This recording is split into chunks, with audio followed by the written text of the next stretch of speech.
Nous ne pouvons pas invoquer Dieu, Père de tous les hommes, si nous refusons de nous conduire fraternellement envers certains des hommes créés à l'image de Dieu. Genèse 1, 27. La relation de l'homme à Dieu le Père et la relation de l'homme à ses frères humains sont si étroitement liées que l'Écriture dit « Celui qui n'aime pas ne connaît pas Dieu ». 1 Jean 4, 8.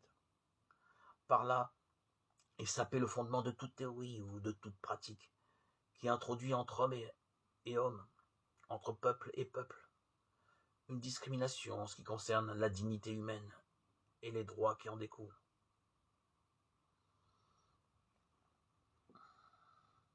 En tant que contraire à l'esprit du Christ, toute discrimination ou vexation opérée envers des hommes en raison de leur race, de leur couleur, de leur condition économique ou de leur religion est une offense à Dieu. En conséquence, suivant les traces des saints, apôtres Pierre et Paul adjurent ardemment les fidèles du Christ d'avoir au milieu des nations une conduite excellente. 1 Pierre 2, 12.